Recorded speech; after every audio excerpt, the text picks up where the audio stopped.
People always debate it. Who's the greatest player of all time? Dumb question. It should be, who's the greatest team of all time? You know, there are so many teams to choose from. The 91 Chicago Bulls, sorry Showtime. The 92 Bulls, back-to-back. 93 Bulls, first three-peat. 97 Bulls, even with the flu. 98 Bulls, no push-off.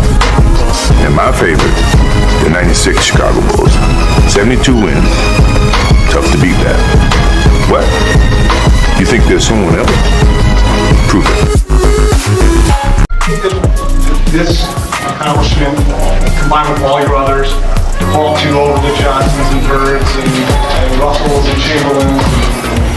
No, because I think that's something that I really can't say can be established. Each one of us playing at different eras with different teams with different levels of success, and to compare all of them and say one's better than the next, it's an unfair justice to the art or to the artists.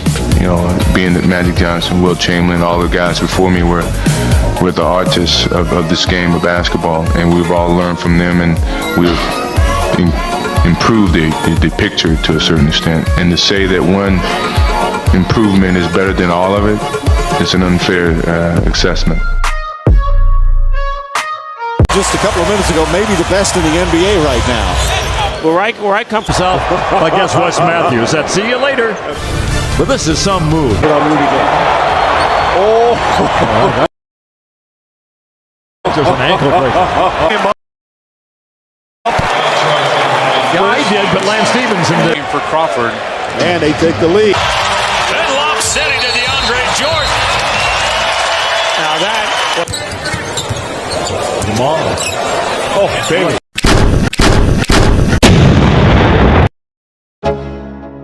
Grew up watching him.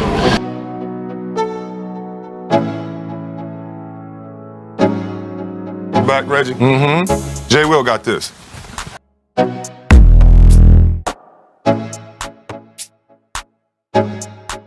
With his abilities, his skills, what they call them, white chocolate.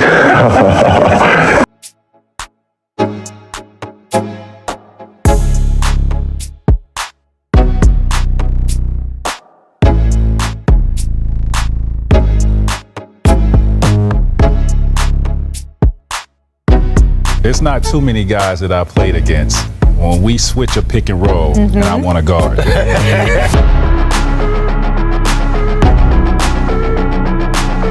lot of people don't use the word legend and don't really mean it, but when we say your name, you're a legend for real.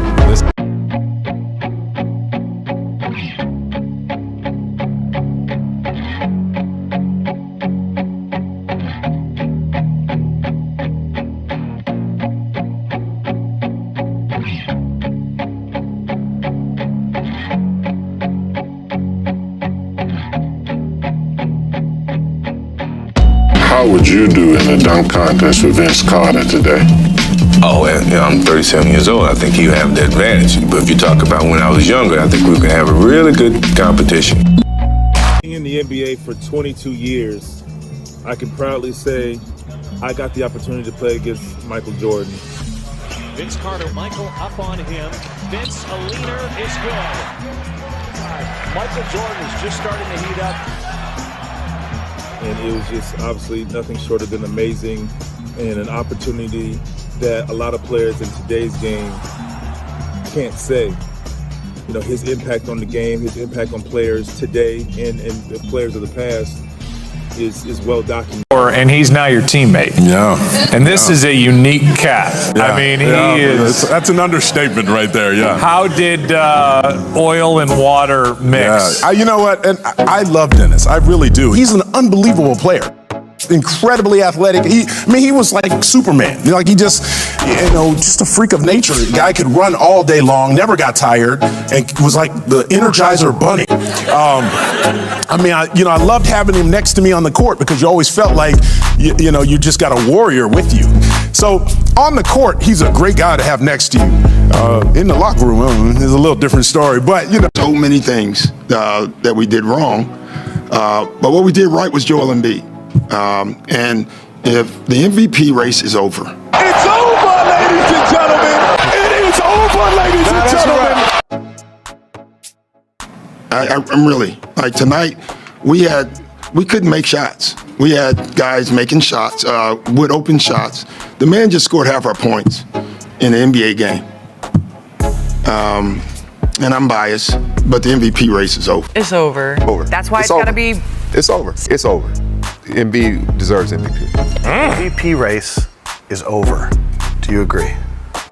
This man has a smile that lights up a television screen from here to Bangor, Maine.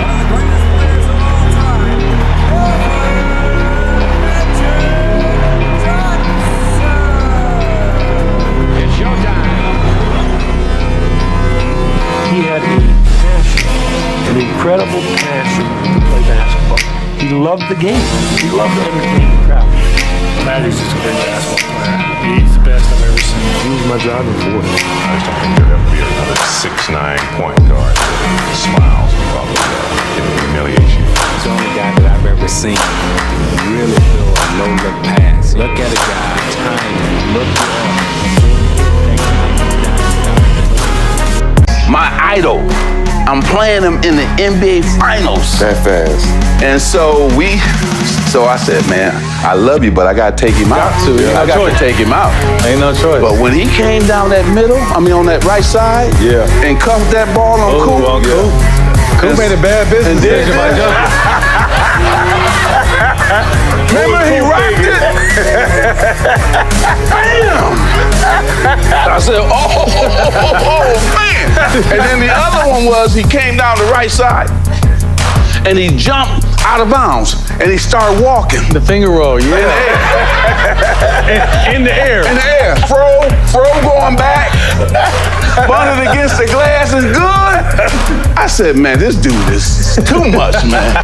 See, he was doing that Jordan stuff before Michael. Yeah. And people forget that. Yeah. He was the first dude walking in the air. It was so much fun playing against Doc. Well, again, man, Kareem gets hurt in game 5. And so I get to the airport, everybody's head is down because Kareem can't play. I said, so what? Kareem can't play. We still gonna win. Right. And they looked at me like, rookie, go sit down. We can't beat Philadelphia without Kareem. I said, man, we gonna win this game. And they was like, we can't do it, Irvin. I said, so I gotta do something, Matt. I said, I gotta do something to get these guys going. So Kareem would always sit in 1A, that was his seat. So I asked the flight attendant, could I go on the plane first? So I went and sat in Kareem's seat, and as every Laker came by, I said, never fear, Magic is here. and they were like, this dude is crazy, So they laughed. So I had 5 hours all the way flight from LA to Philadelphia to work on their mindset and attitude. Dr. J is someone you looked up to. Yeah. I heard in college he kind of rolled out the red carpet to you. Explain that story about Dr. J. Yeah, so I was leaving school and I called him up. And so he said, I said, hey, what is it like leaving? You left, so I want you to tell me what it's like for me to leave Michigan State early. And so he was explaining to me on the phone, and then he said, I'm gonna do you one better. Fly out to Philly and hang out with me for the weekend. I said, what? Doc?